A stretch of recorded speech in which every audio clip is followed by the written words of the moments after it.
मैं बात अपनी शुरू करूंगा उस नारे के साथ जो ऑस्ट्रेलिया के सिडनी में आज लाखों लोगों ने एक साथ लगाया है, फ्री पैलेस्टाइन, फलस्तीन को आजाद करो। मैं वहां से अपनी बात शुरू करूंगा, क्योंकि जब भी बात होगी कि मजलूमों के खिलाफ, मजलूम जो दुनिया भर में जुल्म हो रहा है, ऑप्रेस जो लोग हैं, उनके खिलाफ बोलना है, तो हमारे सामने सबसे बड़ी तस्वीर कोई दिखाई देगी तो गजा की वो तस्वीरें दिखाई देंगी जिनको देखकर अगर आपका कलेजा चाक नहीं होता है, अगर आपके सीने में दर्द नहीं उठता है, तो आपको जांच करनी चाहिए कि आप इंसान हैं या हैवान में तब्दील हो गए। दूसरी बात जो यहां बहुत अदब के साथ मैं कहना चाहूंगा, और मैं ये बात बार बार कहता हूं अपने प्रोग्राम्स में भी, गजा का मसला केवल मुसलमानों का मसला नहीं है। Gaza is not a Islamic issue, Gaza is a humanitarian issue, Gaza is a human right issue. अगर गजा के बारे में बात करने के लिए मुसलमान होना जरूरी है तो मैं तो बुतपरस्त हूं, और मुझे सब जानते हैं, मेरे नाम में यह है कि मैं बुतपरस्त हूं। मैं गजा के लिए क्यों बोलूंगा? लेकिन गजा के लिए यूनाइटेड नेशंस में सबसे ज्यादा बोलने वाली महिला कौन है? फ्रांचेस्का एल्बनीज। वो तो मुसलमान नहीं है। सिडनी की सड़कों पर अगर आज 3 लाख लोग निकले थे तो वो सारे मुसलमान तो नहीं थे। और अगर आज के 70-80 साल पहले महात्मा गांधी ने यह कहा था कि फलस्तीन वैसे ही अरबों का है जैसे इंग्लिस्तान अंग्रेजों का है, तो महात्मा गांधी को मुसलमान होने की जरूरत तो नहीं पड़ी थी।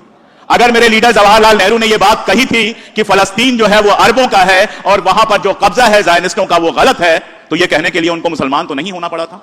जब हिंदुस्तान में आजादी की लड़ाई चल रही थी तो दुनिया में जितने हक पसंद लोग थे सब हिंदुस्तान के साथ खड़े हुए थे। हिंदुस्तान के अंदर तो हिंदू मुसलमान खड़े ही हुए थे। दुनिया भर के हक पसंद लोग, चाहे वो अंग्रेज हो, अमरीकी हो, अरब हो, वो हिंदुस्तान के साथ खड़े हुए थे। तो आज अगर फलस्तीन में यह लड़ाई चल रही है तो दुनिया के हक पसंद लोगों को क्यों नहीं खड़ा होना चाहिए?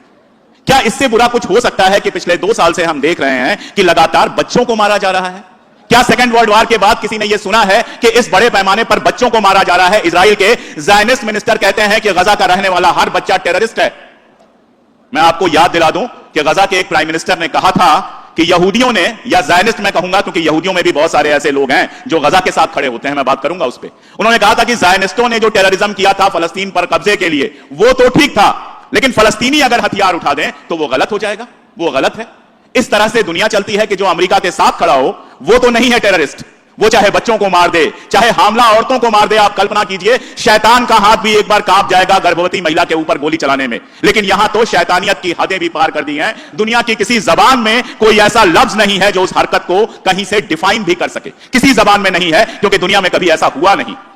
मैं बहुत शर्म के साथ कहता हूं कि हिंदुस्तान की गुलामी हमने पढ़ी है, देखी तो नहीं है, लेकिन हिंदुस्तान में अंग्रेजों ने उतना जुल्म कभी नहीं किया जितना फलस्तीन के अंदर इजराइल जुल्म कर रहा है, अमेरिका जुल्म कर रहा है, फ्रांस जुल्म कर रहा है, ब्रिटेन जुल्म कर रहा है। किसी को भी इससे अलग नहीं किया जा सकता। यह सबकी मिलीजुली साजिश है। इसलिए जब भी ऑपरेशन पे बात होगी आज के दौर में तो गजा की बात होगी, और मैं हिंदुस्तानी हूं तो हिंदुस्तान की भी बात करूंगा। हिंदुस्तान में 2014 के बाद से जिस तरह का दौर शुरू हुआ है, अपने लोगों में ही दुश्मन तलाशो। जो हमारे पड़ोसी हैं, हमसाया हैं, जिनके साथ हमारा बचपन गुजरा है।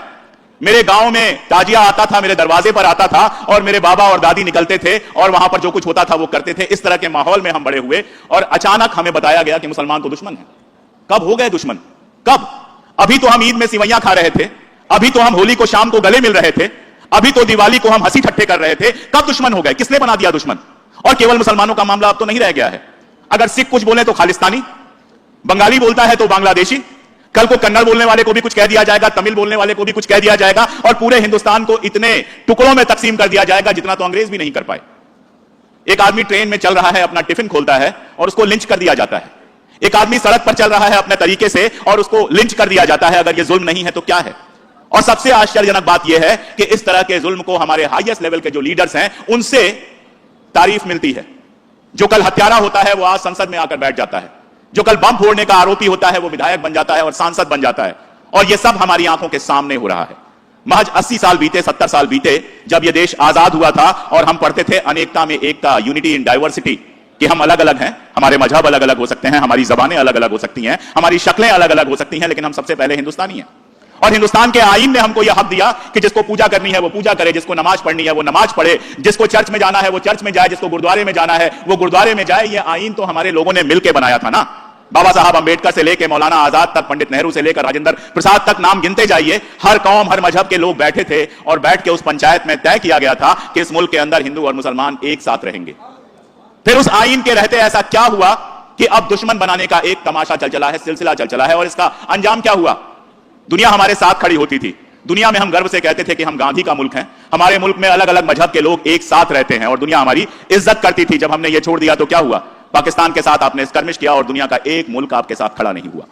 ईरान के प्रतिनिधि बैठे हैं हमारे पास। इतिहास गवाह है कि जब से ह्यूमैनिटी है, मानवता है, भारत और ईरान के बीच में रिश्ता रहा है और दोस्ताना रिश्ता रहा है, हमेशा निभाया गया है। लेकिन आज हिंदू मुसलमान ऐसा किया गया कि ईरान को भी गाली देने वाले हमारे देश में ऐसे पैदा हो गए हैं जो शायद अपने स्टेट से उठकर दूसरे स्टेट में भी नहीं गए होंगे, और वो तय कर रहे हैं कौन हमारा दोस्त होगा, दुश्मन होगा। नतीजा ये कि दोस्तों की संख्या लगातार घटती जा रही है और दुश्मनों की संख्या लगातार बढ़ती जा रही है। इसीलिए हुसैन डे का मेरे लिए बहुत ज्यादा इंपॉर्टेंस है। जब आगा साहब ने कहा कि आपको आना है, तो मैंने कहा मैं सिर के बल भाग के आऊंगा, इसलिए क्योंकि इस देश में आज हमारे जैसे लोगों का जो किसी तरह से प्रिविलेज्ड हैं, बहुत जरूरी है बोलना, बहुत जरूरी है ये मैसेज देना कि हम आपके साथ खड़े हैं।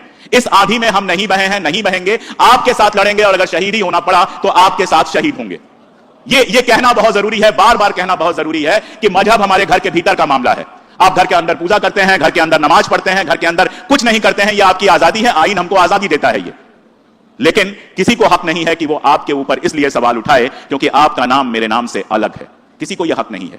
यही वो मुल्क है जहां पंडित नेहरू ने कहा था कि इमाम हुसैन की शहादत हर कौम और हर धर्म के लिए एक उदाहरण है, हक परस्ती की राह पर चलने का एक उदाहरण। यह पंडित नेहरू ने कहा था। गांधी जी के कई सारे वक्तव्य हैं इमाम हुसैन पर। इमाम हसन और इमाम हुसैन का नाम एक साथ लेते हैं गांधी जी जब भी लेते हैं, और आप आश्चर्य करेंगे कि वो हरिश्चंद्र, प्रहलाद, भगवान राम के साथ इमाम हुसैन और इमाम हसन का नाम लेते हैं। अकबर इलाहाबादी भगवान राम को इमाम हिंद कहते हैं। ये सब इसी मुल्क में हो रहा था, कहीं बाहर से नहीं हो रहा था। एक शायर हुए हैं माथुर लखनवी। माथुर लखनवी साहब 1912 में जन्मे थे, आज भी हमारे सामने लखनऊ के एक शायर हैं और बड़े अच्छे शेर पढ़े आपने। तो माथुर लखनवी साहब का एक कलाम है, वो मैं पढ़ रहा हूं आपके सामने, मैं चाहता हूं उसको आप सुनिए।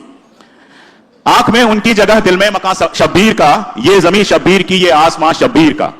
जब से आने को कहा था करबला से हिंद में, जब से आने को कहा था करबला से हिंद में, हो गया उस रोज से हिंदुस्तान शब्बीर का। ये लिखने वाला कोई मुसलमान नहीं है, ये माथुर लखनवी साहब ने लिखा है।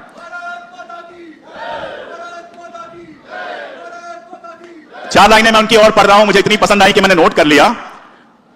कम जिसकी रियाया हो वह तनवीर नहीं हो, बिद्दत से जो मिट जाए वो तस्वीर नहीं हो। गम है मेरी फितरत में तो गम करता हूं माथुर, हिंदू हूं मगर दुश्मन शब्बीर नहीं हूं, हिंदू हूं मगर दुश्मन शब्बीर नहीं हूं। यही कहने के लिए मैं आया था और यही हम लगातार कहते रहेंगे कि दुनिया में जब गजा जैसी कोई चीज होगी हम उसके साथ खड़े होंगे। जिस हद तक हमारी आवाज जाएगी हम अपनी आवाज उठाएंगे, जिस हद तक हम बोल सकेंगे बोलेंगे। और हिंदुस्तान के अंदर अगर किसी कौम पर किसी तरह का कोई जुल्म होगा तो वहां भी हम आवाज उठाएंगे और यह भी बहुत साफ कहेंगे जो हम मुझसे पहले मौलाना साहब कह गए कि न जुल्म करेंगे न जालिम को बर्दाश्त करेंगे। दुनिया का हर मजहब यही सिखाता है, जो जुल्म सहता है वो हमेशा के लिए या तो आप ये कह सकते हैं कि उसकी सारी इज्जत चली जाती है या फिर वो कौम धीरे धीरे खत्म हो जाती है। इसलिए सरकार कैसी भी हो, कानून कैसे भी बदले जाएं, जो हक की बात है वो हम कहेंगे और इसके लिए इमाम हुसैन हम सब की हमेशा हमेशा प्रेरणा रहेंगे। बहुत शुक्रिया आगा साहब बुलाने के लिए, मौका देने के लिए, और आप सब